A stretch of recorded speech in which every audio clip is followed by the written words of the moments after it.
Ang kwentong ito ay hango sa totoong buhay. Mula ito sa isa nating kabayan na itago na lang natin sa pangalang Mang Erning. Taong 1977, probinsya ng Panay. Pagtataka ang bumungad kay Mang Erning nang makita ang bunsong anak na lalaki. Lapnos ang kanang kamay na umabot sa braso. Ganon din ang dalawa pang barkada. Matatanda ang nagpaalam na manguha ng gagamba. Siya pa ang nagsindi ng salo na gagamitin, pero hindi malaman kung saan nakuha ang pagkapaso. Sinalubong niya ito sa bakuran. Eloy, anong nangyari sa kamay mo? Kagabi maayos pa yan ah. Bakit may sugat lapnos pa? Ano bang ginawa mo dyan? Mababakas ang takot sa mukha ng binata, pero minabuting sumagot ng maayos. Tatay, hindi po sinasadya yung pangyayari. Aksidente po, nakatulog po kami. Natumba po yung solo. Ito na po yung nangyari. Grabe namang pagkatumbayan. Kayong tatlo pa ang napaso. Kung titignan pare-pareho kayo ng sugat eh. Lapnos mula sa kamay hanggang braso. Lahat kanan. Nagkataon ba yan o may ginawa kayong kabulastugan para magkaganyan? Eloy, pinapayagan kitang gumala kasama mga barkada mo. Pero hindi ka pwedeng magsinungaling sa akin. Alam mong umiinit yung dugo ko kapag ganyan. Napaamin ng binata. Kagabi habang nagkatuwa ang maganap ng gagamba sa maisan at kakawian, naisip ang sinabi ni Tandang Kano tungkol sa nakatagong mutya ng San Telmo sa yungib malapit sa bundok. May butas doon, nakasya lamang ang kamay ng tao. Dito sinasabing nakalagay ang mutya. Wala pang nakakuha, at dahil sa pagiging kuryoso ay sinubukan nila. Wala namang nangyari pagkatapos kapain ang butas. Naglibot pa sila sa paligid upang maganap. Pero makalipas ang ilang sandali, bigla na lang nagliyab ang apoy mula sa dala nilang sulo. Dumiretso sa kanang kamay ng tatlo. Ito ang dahilan ng pagkalapnos. Mabilis namang naapula dahil may lawa doon sa tabi. Naniwala talaga kayo sa sinabi ng Tandang Kano na yon. Hindi ba kayo nag-iisip? Matagal na magmula nung maging usap-usapan ang tungkol sa nakatagong mutya doon sa kuweba. Pero wala namang nagpapatunay. Tapos ito kayo, sinubukan nyo pa. Tignan nyo ang nangyari. Nasaktan pa kayo magbabarkada. Pumasok nga kayo sa loob, gagamutin natin yan. Sumunod si Eloy. Naupo sa sala at inantay ang ama. Habang ginagamot ni Mang Erning ang sugat ng anak, hindi maiwasang mapaisip sa punto ni Tandang Kano. Hindi lang ito ang unang beses na pumasok ng kuweba si Eloy. Nagtungo ito noong mga nakalipas na buwan. Iba pa nung nakaraang taon dahil sa panghihikayat ng matanda. Ngayon lang napuruhan dahil sa pagsubok na makuha ang gamit. Si Tandang Kano ay dating antingero. Maraming lumalapit dito noong araw para magpatulong sa iba't ibang suliranin. Isa na si Mang Erning. Mabisa ang tanga nito. Nakaagad tatalunin ang anumang bantang ng gagambalang elemento o maging tao na may masamang hangarin. Kaso nga lang dumating ang araw, tinalikuran ng lahat, maging ng kanyang tangan dahil sa isang pagkakamali.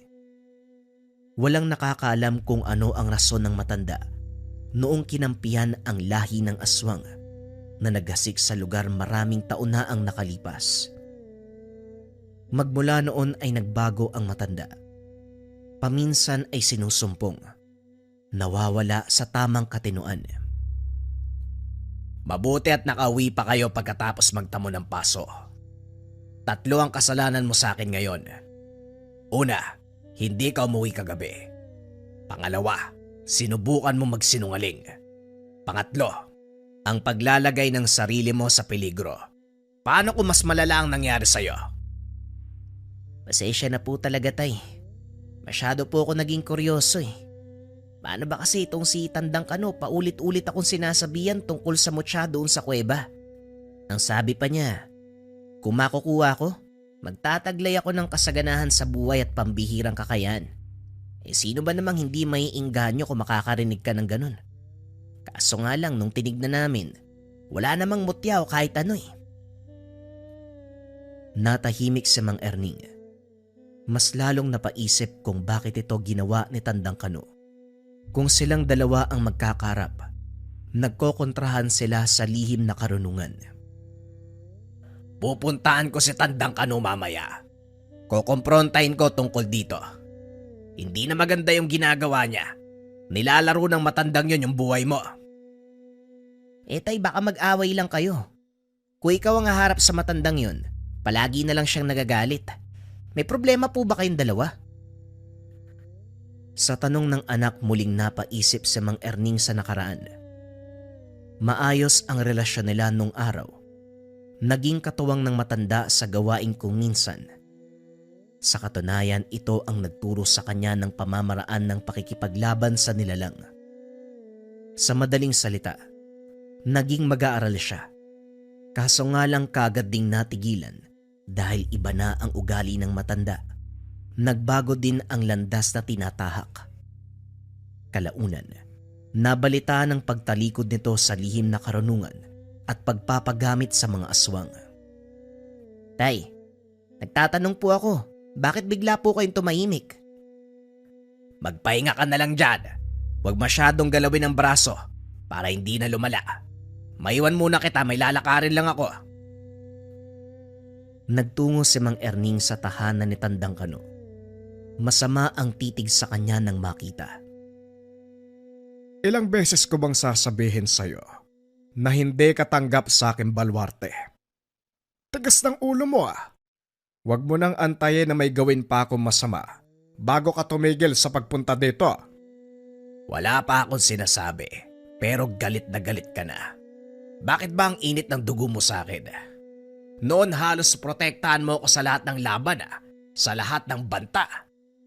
Kung alam ko lang na magiging ganyan ka, hindi na ako nag-aksaya ng panahon para magturo sa'yo. Kayo pa ang may ganang manumbat.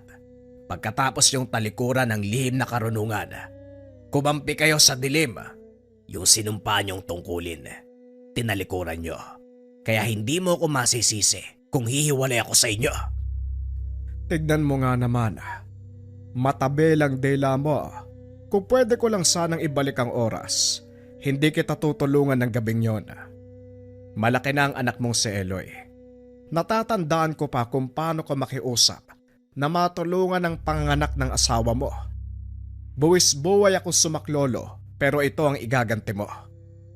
Isang pagsisisi na tulungan ka. At hindi lang yan may isa ka pang kasalanan sa akin. Alam mo, Tandang Kano, nanghihinayang ako para sa'yo. Maayos ang buhay mo nung naninilbihan ka bilang antingero. Marami kang natutulungan, maraming naililigtas, maraming nasasalbang buhay. Kaso nga lang sa isang iglap tinalikuran mo ang lahat. Oo, malis ako nang malaman kong kinampihan mo ang lahi ng aswang na sumalakay sa baryo noon. Hindi na kita kilala ng mga panahong yan. Nilamon ka ng demonyo. Hindi na ikaw ang Tandang Kano na tinitingala ko. Pagkatapos ng pangyayaring yon, umaasa ako na magbabago ka pa.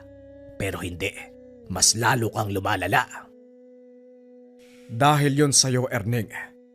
Hindi ito mangyayari kung gumagamit ka ng isip. Paano ko magiging kasalanan? Sadali, bakit ako sinisisi mo sa pangyayari? Gusto mo sigurong bumawi. Kaya palagi mong iniengganyo si Eloy na magtungo sa kuweba at kunin ang mutya ng santel mo. Pinapahamak mo ang anak ko. Yung tungkol sa mutya, sinabi ko lang yun sa anak mo. Nasa kanya kung pupunta siya sa kuweba at susubukang kunin ang bagay. Tanda, ayoko nang maulit to. At sana ito na ang huli. Sa susunod baka hindi na ako makapagpigil. Tigilan mo ang anak ko. Hindi na inantay pa ni Mang Erning na sumagot ang matanda. Nawawala na naman ito sa sarili. Sumisigaw. Nagsimulang magsalita mag-isa. Sa kabundukan nagtungo. Pinunta ng maliit na kuweba. Maraming usap-usapan na madalas may namamataang San Telmo sa lugar. Hindi na nakakapagtaka dahil dito binawian ng buhay ang isang antingero na nagtatangan din ng mutya ng San Telmo. Sinasabing naiwala sa lugar ang gamit at dahil hindi matahimik ang kaluluwa ng yumao, naging bola ng apoy. Pinaniniwala ang binabantayan ng kuweba, lalong-lalo na ang mutya. Sinuri ni Mang Erning ang buong lugar. Tinignang mabuti ang bawat sulok hanggang matagpuan ang butas. Ito ang sinasabing kinalalagyan ng gamit. Napatitig siya rito. Hindi na sinubukang kapain ng loob. Natatakot na maranasan din ang sinapit ng mga sumubok, katulad ni Eloy na nalapnos ang braso. Napabuntong hininga na lamang si Mang Erning. Pagkatapos magsawa sa lugar ay dahan-dahan ng lumakad pauwi. Kaso nga lang napahinto nang makita ang isang matanda. Nagmamadaling tinutungo ang daan patungo sa kuweba. Sinundan niya ito at nasaksiyan ng paghahanap ng mutya. Tahimik lang siyang nanonood habang may katanungan na sumagi sa isipan. Paglipas ng ilang sandali, nagmamadaling umalis sa lugar ang matanda. Sinundan pa ito ni Mang Erning hanggang sa napadpad sa isang bahay sa dulo ng kagubatan. Sino ka? Anong kailangan mo sa akin? Kanina pa kita napansin, bata. Hanggang dito ba naman sa tahanan ko? Nakabuntot ka! Natigilan si Mang Erning nang marinig ang sinabi ng matanda. Nilingon siya nito. Bagya siyang napatras nang makitang humugot ng itak. Ay pasensya na ho kayo, Manong. Galing din kasi ako sa kuweba eh. Doon ka rin galing, hindi ba? Gusto ko lang itanong kung pareho ba tayo ng pakay sa lugar. Hinahanap niyo po ba yung mutya na sinasabi nilang naroon? Ibinaba ng matanda ang patalim. Inalok siya nito ng upuan at may inom. Nag-usap sila tungkol sa isang bagay. Tawagin mo ko sa pangalang Amor. Matagal ko nang narinig ang usapan sa kuweba. May mutya ng San Telmo doon. Yun ang sabi eh. Nagka-interes ako, kagaya ng iba na naunang sumubok maganap. Kaso nga lang natatakot akong kapain yung butas. Baka masunog din eh. Malapnos kagaya ng natamo nila. Bakit naman po kayo nagka-interes? Ano po bang naisip niyong paggagamitan kung sakali? Narinig ko. Nakakapagpagaling ng malubang karamdaman ng mutya. Gusto kong gamitin para malunasan ang nanay ko. Mag-iisang dekada na siyang nakaratay sa banig at habang lumilipas ang araw, unti-unti na siyang nangihina. Ikaw, ano bang paggagamitan mo kung sakali? Wala naman ho. Gusto ko lang humalaman kung totoo na may mutya doon eh. Marami na kasi ang sumubok tapos walang napala. Nagtatamo lang ng pinsala. Pero sigurado kung nasa loob lang ang mutya. Dahil kung wala, bakit napapahamak ang mga naroon? Imposibleng natural ang kaganapan, hindi ba? Ang kailangan lang siguro, matukoy kung paano papalabasin. Yung tungkol sa antingero na namatay doon, noong nagkasagupaan laban sa aswang. Siya raw ang nagmamay-ari ng mutya eh, at yung kaluluwang hindi matahimik, San Telmong umaligid sa lugar. Totoo po ba yun? Yan ang hindi totoo. Oo. Namatay ang antingerong nakalaban ng aswang noong araw, pero hindi siya nagmamay-ari ng mutya. Kilala ko si Mang Arturo. Hindi mutya ang ginagamit niya sa pagpuksa, kung hindi langis at orasyon. Sa tingin ko, kilala mo nga yata ang antingero na tunay na may-ari ng gamit eh. Hindi sumagot si Mang Erning. Nagpaalam na dahil sumasapit na ang gabi. Pagdating ng tahanan, hindi mawala sa isipan ang pag-uusap nila ni Amor. Walang ideya kung ano ang ibig sabihin nito. Binanggit na baka kakilala niya ang antingero na tunay na nagmamay-ari ng mutya. May problema po ba, tay? Nag-iisip na naman kayo ah. Kung inaalala niyo po yung kalagayan ko, ayos naman po ko. Nagilom ng kusa yung sugat. Umayos na rin po yung lapnos oh. Kakaiba nga eh. Napatitig na lamang si Mang Erning sa binata. Hindi alam kung ano ang sasabihin sa biglaang paghilom ng sugat. Kasabay naman ito, ang pagkabulabog sa bagay na dumapo sa bubong. Nayupi ang yero bago pa makakilos ang mag-ama. Matulis na kuko ang kumalmot, dahilan para madagdagan ang sira sa bubong. Sinundan pa ng paghiyaw ng mabangis na nilalang. Pagkatapos ay kaagad ding nawala. Malakas ang loob na magparamdam. Tignan natin ang mangyayari sa mga susunod na araw. Kinabukasan, nagtanong si Mang Erning sa mga kapitbahay, kaso nga lang walang napansin ng mga ito. Nagsimula na rin siyang magtaka kung sadya ba ang pagsalakay ng nilalang o nagkataon lamang.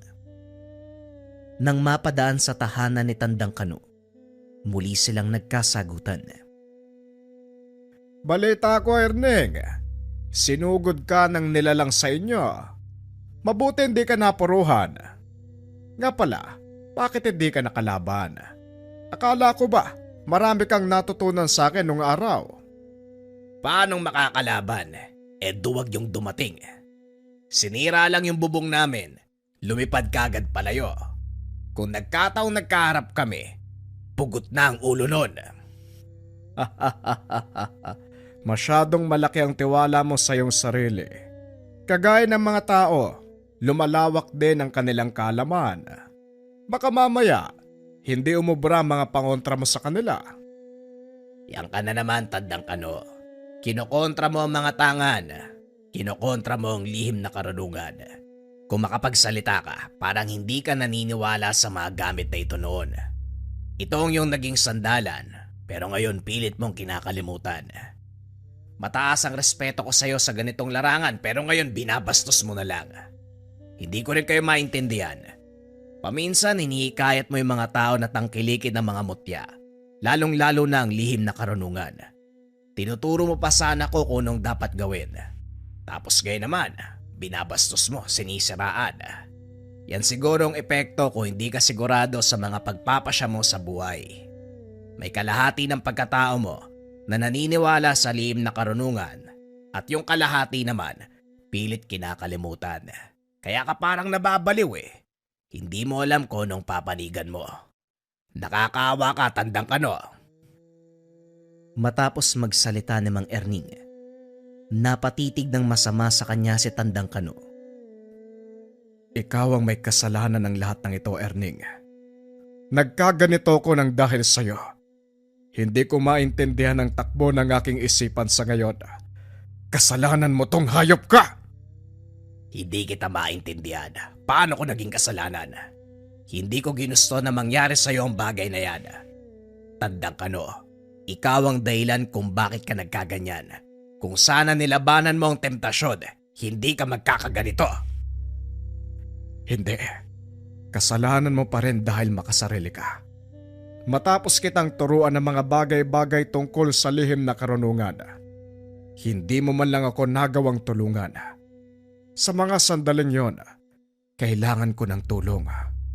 Pero anong ginawa mo? Hindi ka man lang nagpakita rito. Wala kang utang na loob.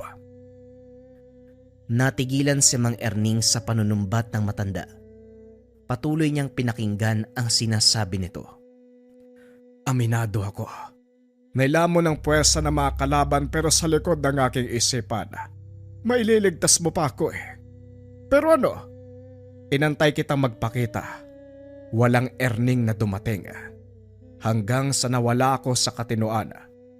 Nagawang tulungan ng mga aswang nang hindi ko namamalayan. Huli na nang magising ako sa katotohanan. Tapos na eh. Nangyari na. Pero ang pinakamasakit sa lahat, ang malamang isang duwagang taong inasahan kong magliligtas sa akin. Nag-aksaya pa ako ng oras para maturuan ka lang. Binala ko pang ipamana sa iyo ang mutya ng santel mo. Matapos magsalita ni Tandang Kano, tumakbo na naman sa tahanan. Sumiksik sa sulok at nagsimulang magsalita. Nawawala na naman sa katinoan. Ang naiwan sa isipan ni Mang Erning, ang lahat ng ipinagtapat nito. Ngayon lang naalala ang tinatangang mutya ng matanda noong araw. Ito nga ang mutya ng San Telmo na minsang ipinakita sa kanya. Dito lang naintindihan ang sinabi ni Amor na posibleng kilala niya ang tunay na nagmamay-ari ng mutya na nasa kuweba. Kung ganon, hindi ang namatay na antingero nagmamay-ari ng mutya, kung hindi si Tandang Kano.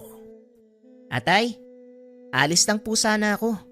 Dadalaw lang sa mga kaibigan ko. Magtatanong kung kumusta na sila. Sana bumuti yung kalagayan nila katulad sa akin. Tay? Tay, alis na po ako ha. Ay nako, makaalis na nga lang. Nakatulala na naman to. Nag-iisip na naman ng malalim. Wika ni Eloy. Pasimple itong umalis ng tahanan. Si Mang Erning sa kabilang banda, hindi mapigilang unawain ang mga sinabi ni Tandang Kano hanggang sa isa-isang naintindihan ang pinupunto ng matanda. Napailamos na lamang siya sa mukha pagkatapos. Makalipas ang ilang sandali ay nagpa siya. Nagtungo sa tahanan ni Tandang Kano. Kaso nga lang walang tao roon. Umuwi siya. Nakita ang anak na nagmamadaling pumasok habang nakakuyom ang kanang kamay. Sinundan niya ito at tinanong. Eloy, anong hinawakan mo? Gabi na lumabas ka pa, saan ka nang galing? Wala naman po tay. Diyan lang po sa labas nagpahangin. Tapos may nakita akong insekto eh. Ito po kinuha ko. Gusto niyo pong makita? Ay di na, matulog ka na lang dyan. Huwag ka nang lalabas ha, kung ayaw mong masinturong kita. Lingid sa kalaman, hindi nagsabi ng totoo ang anak. May nakuha itong bagay mula sa isang tao. Sa paglalim ng gabi muling nabulabog ang pagtulog ng mag-ama. May dumapo na naman sa bubungan, kinakalmot ang lugar. Ilang sandali lang ang tinagal at naging tahimik din. Walang naabutan si Mang Erning ng tignan sa labas. Paglipas naman ng ilang sandali, napansin ang kakaibang enerhiya sa loob ng tahanan. Nag-init ang paligid, kasabay ng pagkaramdam ng malakas sa puwersa. Sinundan niya ito hanggang sa nakita ang anak na may bitbit. Kapareho ng batong tangan ni Tandang Kano noon. Hawak ito ni Eloy. Kumikinang ang bato. Kalaunan ay nagliyab. Malakas ang apoy nung una. Dahan-dahang nawala pagkalipas ng ilang sandali. Dito na siya pumasok ng kwarto upang lapitan ang anak. Nang makitang titig na titig ito sa bato na parabang nawawala sa katinoan. Ilang beses pang niyugyog bago bumalik sa ulirat. Sinubukan ding kuwain ng bato pero hindi mahawakan dahil sa labis na init. Eloy, sabihin mo sa akin, saan mo nakuha ang bagay na yan? Nakita ko nagliliyab eh. Hindi ko mahawakan dahil sobrang init. Pero ikaw, hawak-hawak mo pa rin. Tay, ito po yung sinabi sa akin ni Tandang Kano eh.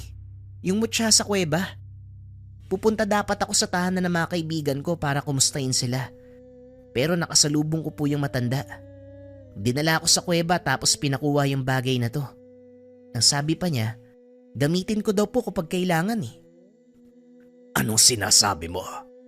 Itapon mo ang bagay na yan. Ilang ulit ko bang sasabihin sa'yo na huwag kang makikinig sa baliw na yon? Hindi na siya katulad noon na mapagkakatiwalaan. Tumalikod na siya sa tungkulin.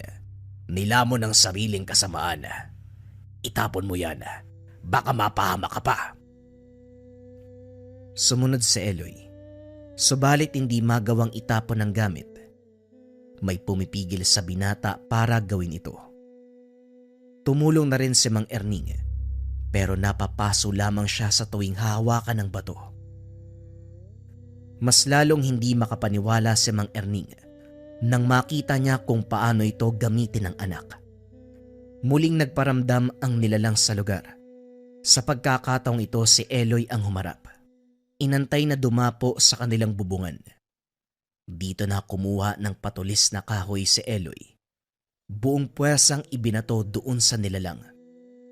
Mabilis na tumago sa katawan ng aswang hanggang sa malaglag sa kanilang bakuran. Hindi na nagpatumpik-tumpik pa ang binata. Muling kinuha ang patulis na kahoy, binaon sa lalamunan. Dali-daling nilapitan ni Mang Erning ang binata. Paulit-ulit na niyugyog upang magising. Dahil sa pagkakataong ito, tila sinaniban ng kung ano para kumilos ng ganon ang anak. Nang makabalik sa ulirat, maging si Eloy ay hindi alam ang nangyari. Tay, hindi ko rin po maintindihan eh. Bigla na lang po uminit yung bato. Tapos, yun na po, hindi ko na po matandaan kung anong nangyayari. Wala pong ibang pumapasok sa isip ko kundi patayin yung aswang eh. Hindi ko po maintindihan kung bakit nagkakaganito eh. Dahil sa kaganapan, wala nang pagpipilian si Mang Erning kung hindi puntahan si Tandang Kano.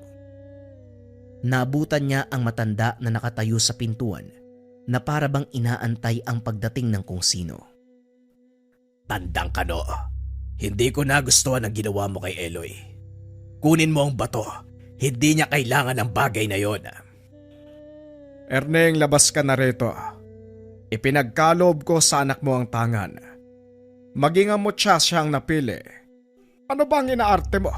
Hindi naman ikaw ang kukuha ng responsibilidad. O baka naman naiinggit ka dahil mas gusto mo na ikaw ang gumamit ng tangan. Magmula nang naitigil ang pagtuturo mo sa akin, kinalimutan ko na ang lahat. Hindi ko maatin na isang traidor sa tungkulin ang naging maestro ko.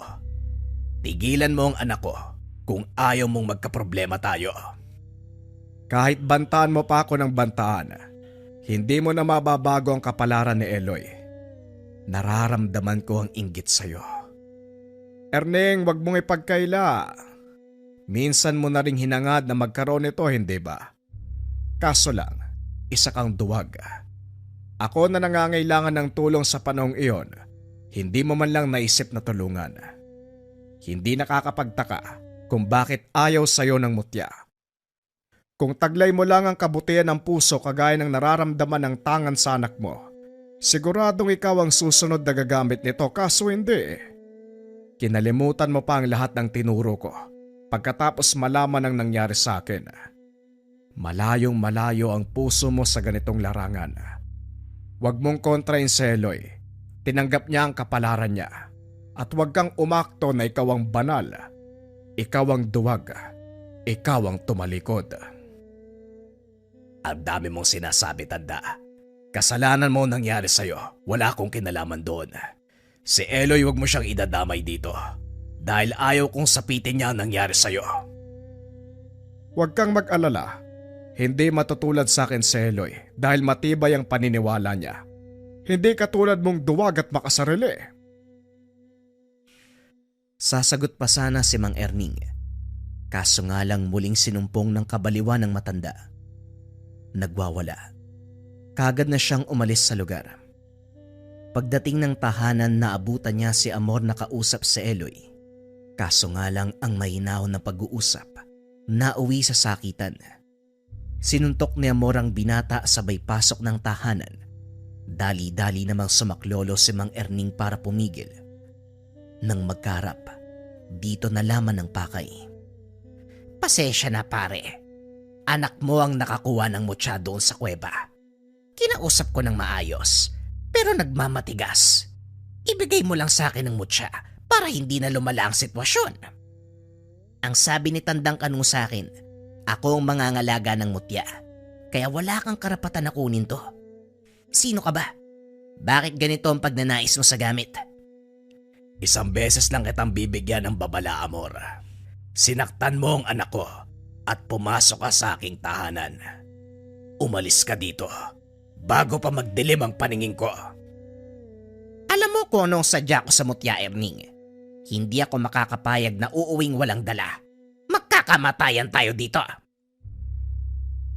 Naglabas ng patalim si Amor sabay sugod. Si Eloy ang humarang. Walang kahirap-hirap na tinumba ang matanda. Muling nangibabaw sa katauhan ng binata ang puwersa ng tangan. Dumadaing na rin ang matanda nang maramdaman ang inilalabas na init sa kamay nito. Amor, kung hindi ka aalis ngayon, siguradong mapapatay ka ng anak ko. Kung gusto mong iligtas ang iyong sarili, lumayo ka na dito. Hindi na nagsalita pa si Amor. Dali-daling umalis sa lugar. Tatay, nasaktan ko po yung taong yun. Hindi ko naman sinasadya eh. Yung mutya ko po yung kusang kumilos eh. Wag mong isipin yun, anak. Pinoprotektahan mo lang kung ano ang dapat. Ilang araw ang lumipas.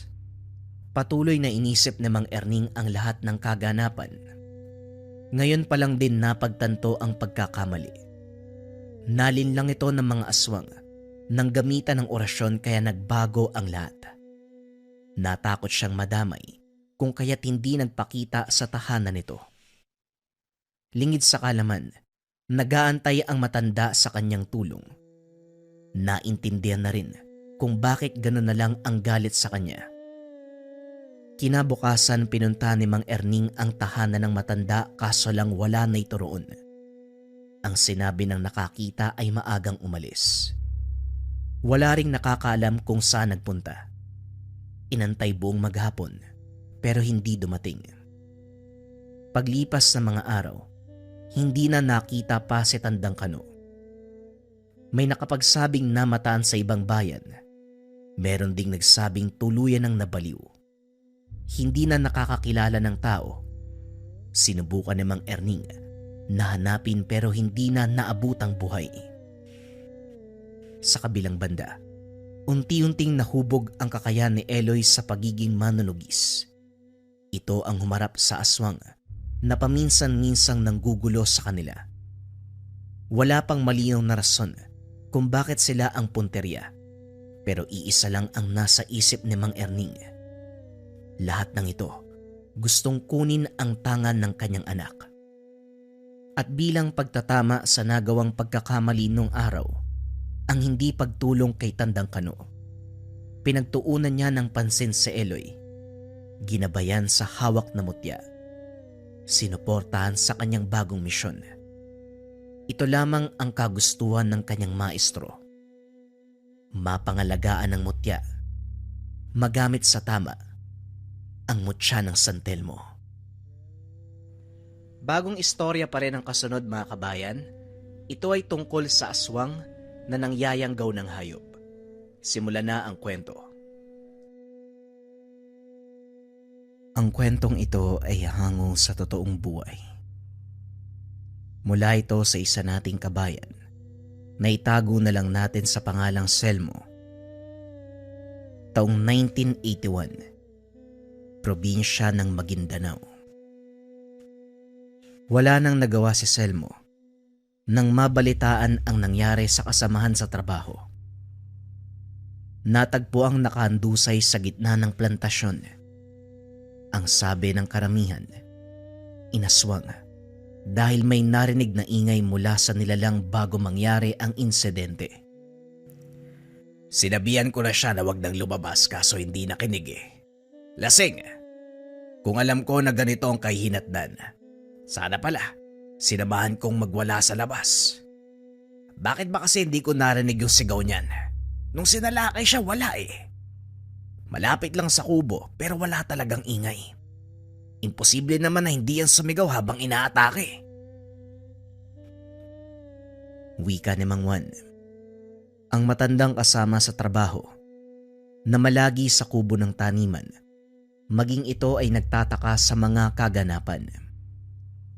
Si Mang Juan na mismo ang kumausap sa nag-imbestigang pulis. Pagkatapos mailigpit ang bangkay, wala nang katanungan ang mga otoridad. Nagsibalik ang lahat sa trabaho. Habang abala ang karamihan sa pag-aasikaso ng aning tubo, sumadya si Selmo sa kamalig upang matignan ng mga binabantayang hayop. Unang napansin ang isang baboy na hindi maperme. Palakad-lakad.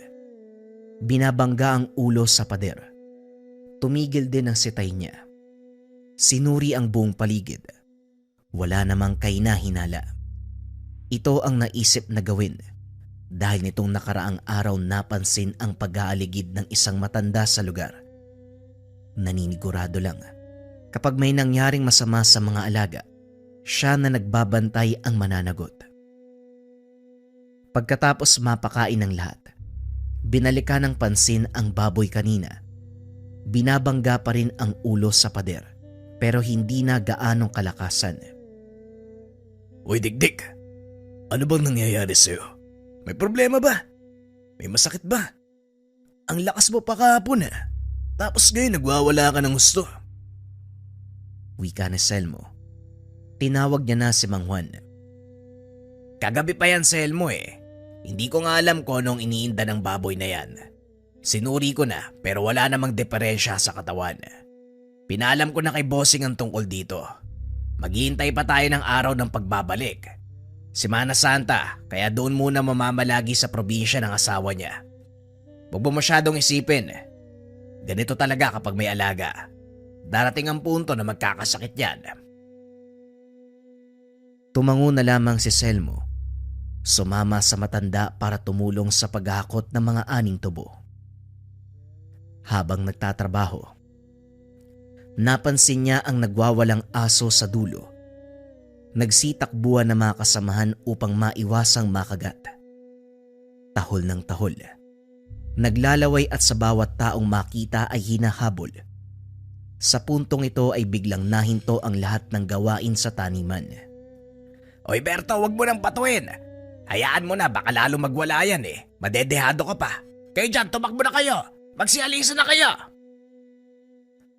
Wika ni Mang Juan. Sinubukan nilang pigilan ang aso subalit hindi kayang awatin.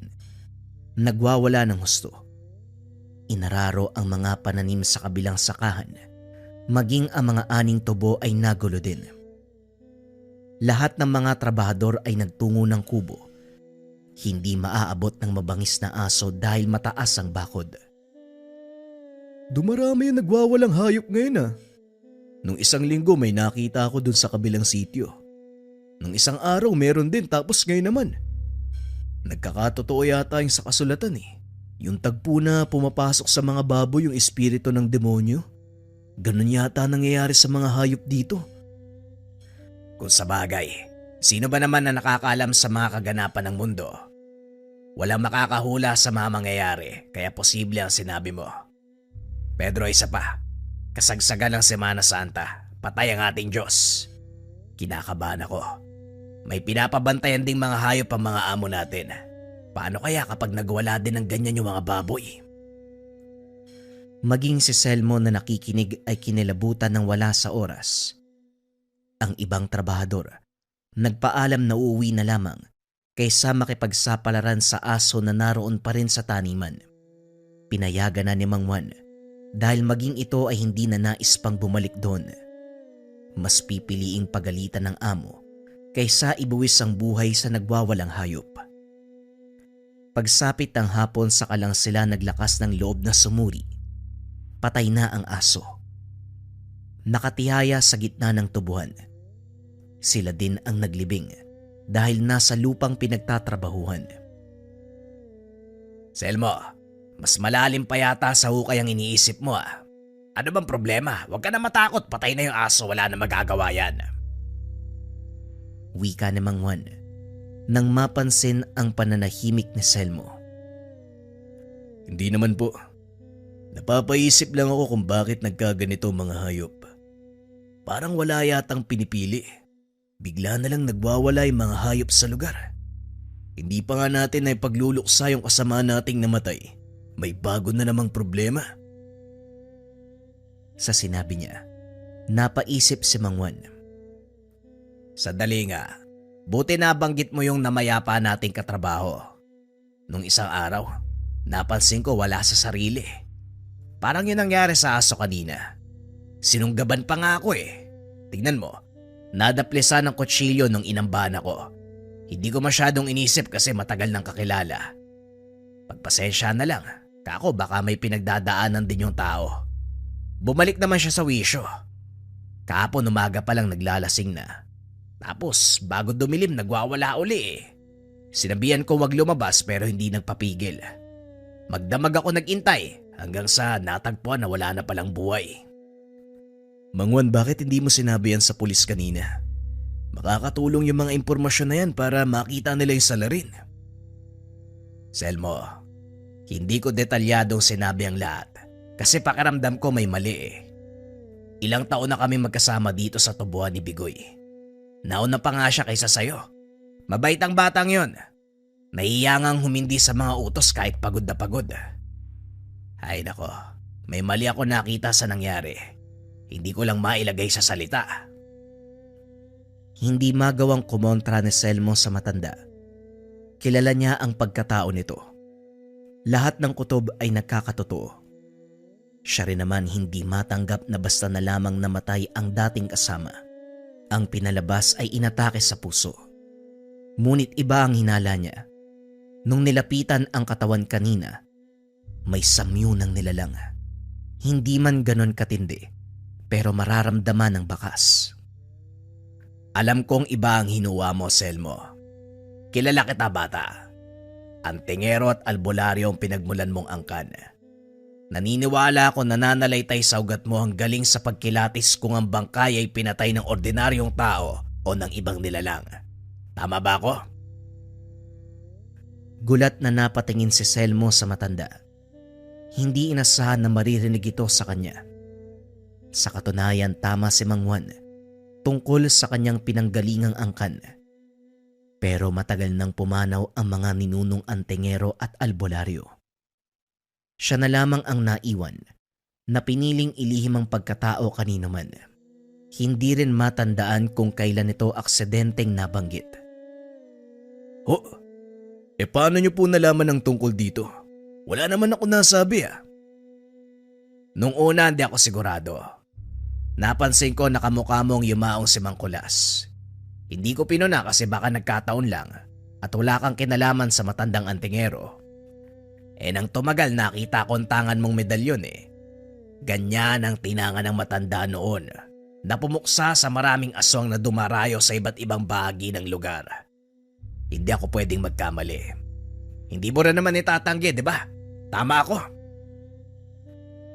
Hindi nakasagot si Telmo.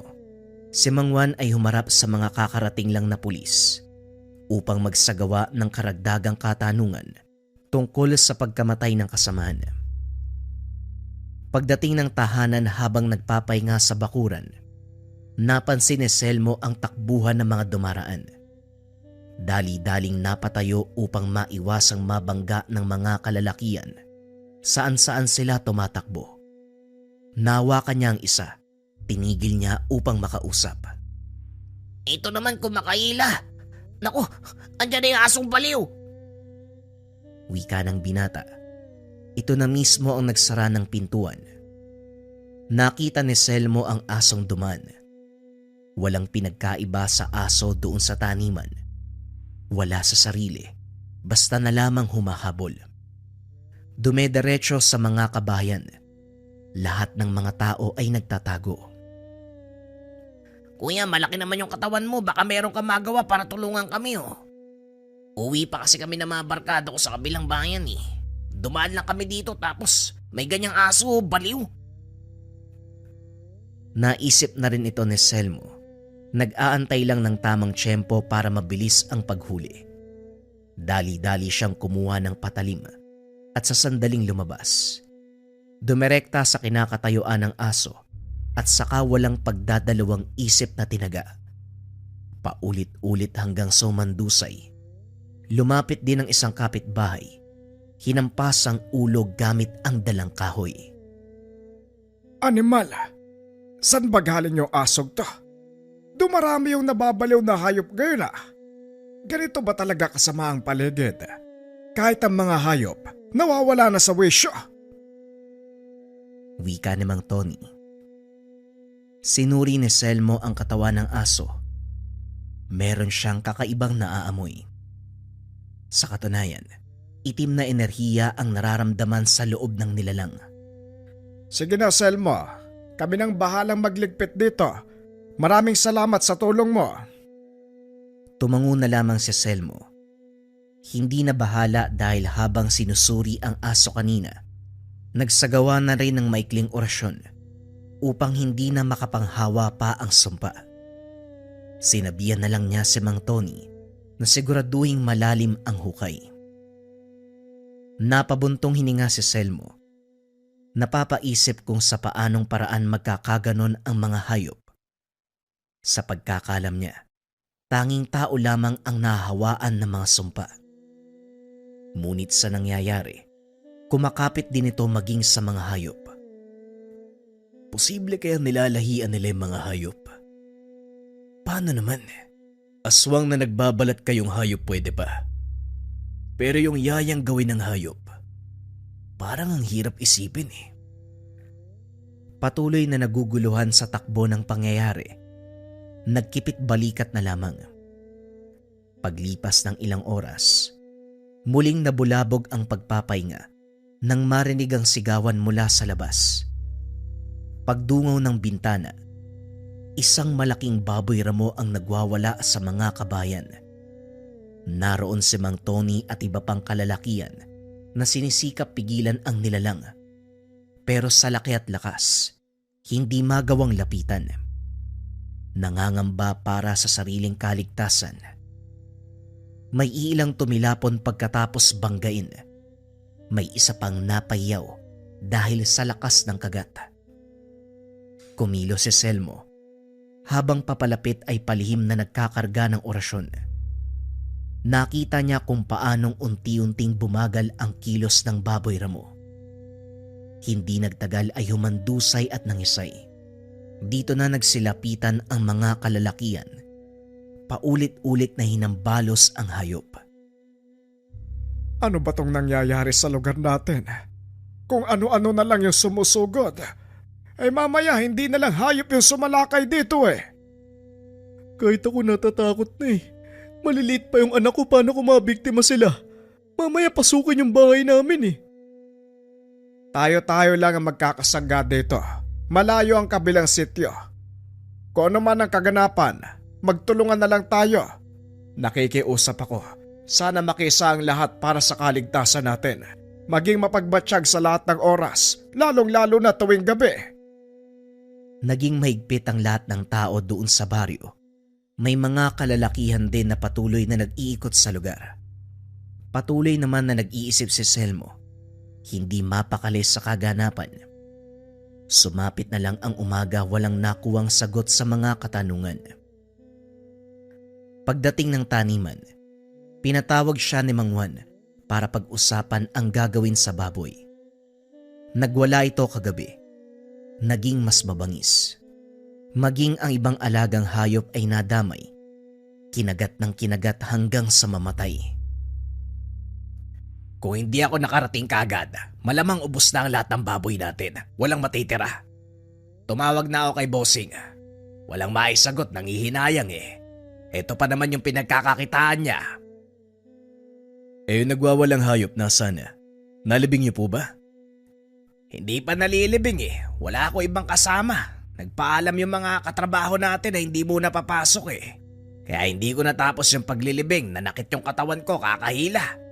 Mabuti na nga lang dumating ka eh. Ikaw na lang kaya yung tumapos.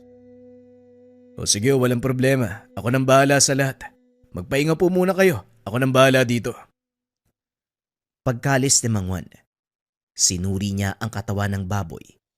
Sa bandang tenga nito, isang napakahabang itim na sinulid ang nakuha. Kumpirmado, ginagamit ng mga nilalang ang hayop upang guluhin ang mga taga-baryo. Mahusay ang isang to ha. Gumagamit ng mga hayop para matakot ang mga taga-sityo. Sinong lapastangan yung gagawa nito? Tinapos niya na ang paghukay.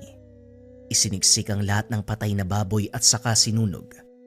Sinabayan na rin ang orasyon upang masiguradong hindi na kumalat ang sumpa. Selmo, akala ko naman kung anong sunog. Kailangan ba talagang silaban ng mga katawan yan bago ilibing? Ano ba sa tingin mong mangyayari sa mga yan?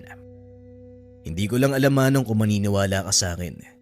Sinuri ko yung katawan ng mga baboy. Doon sa bandang tenga nila, Nakakuha ako ng napakahabang itim na sinulid. Ginagamit sila ng mga nilalang. Kahit yung nangyari kay Bigoy, malamang konektado. Ang sabi niyo aswang ang pumatay sa kanya. Pagkatapos nun, nagsisulputan ng mga hayop na nahawaan. Sa palagay niyo nagkataon lang ba yun? Maging si Mang Juan ay napaisip sa sinabi niya. Pareho silang natahimik habang pinagtatagpi-tagpi ang kaganapan. Kalaunan ay nagpalitan ng ideya. Kung si Bigoy lang ang pag-uusapan, masasabi kong malihim ang batang yon. May mga pagkakataon pa na umalis siya, tapos may kinikwentong babae. Hindi ko alam kung kasintahan ba o ano eh. Kinutuban ako, sa tuwing uuwi yun, talagang ang sangsang ng amoy. Ang sakit sa ilong. Sino po ba yung babae? Kakilala niyo po ba? Saang lugar nakatira? Yon ang hindi ako sigurado, pero sa pagkakatanda ko, doon sila banda sa sapa nakikita eh. Ano ba gagawin mo? Nagsama ang dalawa papunta doon sa sapa. Sinuri ang paligid. Naghahanap ng bakas sa makakapagturo kung anong klaseng babae ang kinikita ng yumaong kasama. Hindi nagtagal. May nakita silang babae sa hindi kalayuan. Kaharap nito ang isang ligaw na aso. Tinatawlan ng tinatawlan hanggang sa bigla na lamang kumalma ang aso. Lumapit sa kanya. Kitang-kita nila na may kung anong nilalagay mula sa tenga nito. Nang pakawalan ay biglang nangisay. Pagkalipas ng ilang sandali ay biglang bumangon. Naging mas mabangis. Nagsimulang tumakbo. Binabangga ang bawat mararaanan. Kahoy man o nagkukumpulang mga bato. Binalikan nila ng pansin ng babae. Kumaripas na ito ng takbo pagkatapos silang makita. Dali-daling sinundan, pero ang aso ang nakita sa bandang unahan. Naagaw ang kanilang pansin dito at napalaban. Diyos ko, alam na natin ang dahilan kung bakit nagkakaganito ang mga hayop. Sikapin mong mahuli ang babaeng niyo, Selmo. Patayin mo kagad! Hindi kagad makaalis si Selmo dahil hindi sila pinapalampas ng aso. Ilang beses pang natumba. Kagad nagkarga ng orasyon. Kaso nga lang nakagat si Mang Juan. Humandusay ang nilalang matapos tamaan ng binatong tigalpo ng binata. Parang naaalala ko na, Selmo. Doon sa kabilang ilog. Yung nag-iisang kubo doon sa lugar. Subukan mong puntahan. Malamang naroon ang babae. Tumango lamang si Selmo. Inuna munang gamutin ang sugatang braso ng matanda. Masyadong malalim ang sugat. Nangihina at namumutla ito. Unahin mo na yung babae, Selmo. Kaya ko na ang sarili ko. Kung hindi ka pakikilos, malamang may gagawin na namang kasama ng demonyong yon. Huwag muna kayo magsalita, Manong. Pupuntahan ko rin ang babaeng yon. Tatapusin ko lang yung panggagamot ko sa'yo. Kailangan maagapan dahil malalim ang sugat. Ilang sandali pa natapos na ang gamutan. Inantay muna ni Selmo na umayos ang pakiramdam ng matanda bago iniwanan. Pagsapit ng gabi, hinanda ang sarili para sa gagawing pagtugis. Bitbit lamang niya ang itak na bigay ni Mang Juan. Tiwala sa sarili at sa tangan. Bukod sa mga ito ay wala ng ibang kargada. Pinuntahan niya ang sinabing ilog. Bumungad kagad ang nag-iisang kubo. Ilang sandali pa naramdaman na ang presensya ng nilalang. Nakita niya ang paglabas ng isang babae. Madilim man, pero naaaninag niya ito. Sinusuri ang paligid, para bang napansin ang kanyang pagdating. Ngayoy ay hinahanap ang pinagtataguan niya. Hindi nagtagal ay nag-anyong aswang, pagapang-gapang na sumuot sa kakawayan. Nasa bandang unahan niya lang si Selmo, pero hindi niya nakikita ang binata. Ilang sandali pa, bumalik ito sa anyong tao, bumalik sa tahanan. Samantala dahan-dahan ng kumilos si Selmo. Lumapit siya doon sa kubo. Ang buong akala niya ay hindi siya napansin ng nilalang. Bago pa tuluyang makapasok ay sinunggaban ng aswang. Ganap na ang anyo nito nang magkaharap sila. Sunod-sunod na kalmot ang binitawan sa kanya. Sinasalubong ni Selmo ang bawat atake nito. Maliksi ang kilos at malakas. Nahirapan siyang tapatan ng una, pero nagawang makipagsabayan ng mga kargang orasyon. Nanghina ang nilalang ng tamaan ng Tigalpo. Ginamit na ni Selmo ang binigay na itak ni Mang Juan. Unang tama pa lamang sa nilalang, bumagsak kagad sa lupa. At upang makasiguro, pinugutan niya ng ulo. Sinamantala niya ang pagkakataong masilip ang kubo. Doble ingat dahil marupok ang mga kahoy. Walang ibang nasa loob kung hindi mga bote ng langis. Hinila ni Selmo ang katawan ng aswang patungo sa loob. Maging ang tahanan ay sinindihan. Pinanood niya ang unti-unting pagkasunog nito. Matapos ang kaganapan, umuwi na ng tahanan. Sa puntong ito umayos na ang kalagayan ni Mang Juan. Pinaliwanag niya ang nangyari sa babaeng aswang. Tuwang-tuwa naman ang matanda nang malamang matagumpay na napuksa. Mabuti naman napatay mo yung babaeng yon. Kahit papano pakiramdam ko, nabigyan natin ng hustisya yung pagkamatay ng kaibigan natin. Sumalangit nawa ang kaluluwa niya. Ilang araw ang lumipas matapos nun. Wala nang nangyaring panggagambala. Naging payapa ang paligid. Dumaan ang Semana Santa. Hindi nasundan ng anumang kababalaga ng lugar. Malaki ang pagpapasalamat ni Selmo at Mang Juan. Tama ang kanilang tinugis. Tama ang napatay. Mas minabuti nilang ilihim ito sa mga kababaryo upang hindi na maglikha ng anumang usapin na maaaring magdulot ng mas malaking problema. Ang mahalaga para sa dalawa, ligtas na ang mga tao sa panggagambala ng aswang.